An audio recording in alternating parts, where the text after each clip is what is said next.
High friends, welcome to my channel. आजको यस भिडियोमा म तपाईँहरूलाई फेसबुक पेज क्रिएट गर्न सिकाउने छु। यदि तपाईँहरू पनि फेसबुक पेज क्रिएट गर्न चाहनुहुन्छ भने आजको यस भिडियोलाई अन्तिमसम्म हेर्नुहोला है त। अब तपाईँहरूले चाहिँ आफ्नो फेसबुक पेज क्रिएट गर्नको लागि तपाईँहरूले आफ्नो मोबाइल फोनमा फेसबुक अथवा फेसबुक लाइट एपलाई ओपन गर्नुहोला। फेसबुक लाइट एपलाई ओपन गरिसकेपछि अब तपाईँहरूले सबैभन्दा माथि रहेको 3 लाइनमा क्लिक गरिदिनु होला। 3 लाइनमा क्लिक गरिसकेपछि अब तपाईँहरूले यहाँ तल देख्न सक्नुहुन्छ पेजेसको अप्सनमा क्लिक गर्नु होला। पेजेसको अप्सनमा क्लिक गरिसकेपछि अब तपाईँहरूले देख्न सक्नुहुनेछ क्रिएट पेजको अप्सन, यसमा तपाईँहरूले क्लिक गर्नु होला। क्लिक गरिसकेपछि अब तपाईँहरूले तल देख्न सक्नुहुन्छ गेट स्टार्टेडको अप्सन, यसमा तपाईँहरूले क्लिक गर्नु होला। गेट स्टार्टेडमा क्लिक गरिसकेपछि अब तपाईँहरूले यहाँनिर चाहिँ आफ्नो फेसबुक पेजमा चाहिँ के नाम राख्न चाहनुभएको छ त्यो नामलाई तपाईँहरूले यहाँनिर इन्टर गरिदिनु होला। जस्तै कि मैले चाहिँ आफ्नो नाम नै राख्नेछु, तपाईँहरूले चाहिँ आफ्नो के नाम राख्न चाहनुभएको छ पेजमा त्यो नामलाई तपाईँहरूले इन्टर गर्नु होला। नेम इन्टर गरिसकेपछि अब तपाईँहरूले तल टिक लगाउनु होला। टिक लगाइसकेपछि तपाईँहरूले नेक्स्ट गरिदिनु होला। नेक्स्ट गरिसकेपछि अब तपाईँहरूले चाहिँ आफ्नो फेसबुक पेज चाहिँ केसँग रिलेटेड हो त्यो चाहिँ तपाईँहरूले यहाँनिर क्याटेगोरी चुज गर्नुपर्ने हुन्छ। क्याटेगोरी चुज गर्नको लागि तपाईँहरूले चाहिँ एड क्याटेगोरीमा क्लिक गर्नु होला।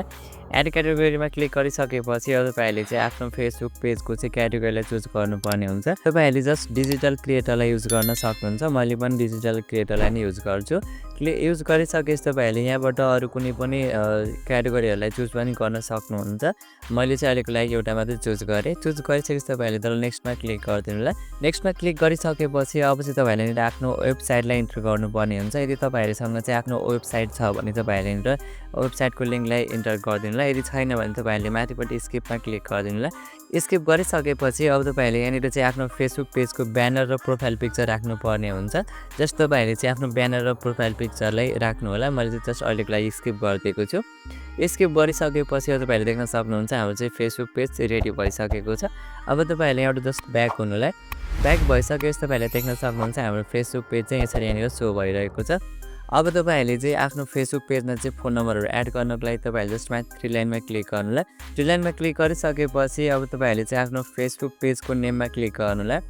क्लिक गरिसकेपछि अब तपाईँहरूले तल देख्न सक्नुहुन्छ 3 डटमा क्लिक गर्नु होला। 3 डटमा क्लिक गरिसकेपछि अब तपाईँहरूले एडिटमा क्लिक गरिदिनु होला। एडिटमा क्लिक गरिसकेपछि तपाईँहरूले चाहिँ यहाँबाट आफ्नो फेसबुक पेजमा चाहिँ इमेल अथवा फोन नम्बरहरूलाई एड गर्न सक्नुहुन्छ है त। अब तपाईँहरूले पनि यसै गरी आफ्नो फेसबुक पेज बनाउन अथवा क्रिएट गर्न सक्नुहुन्छ है त।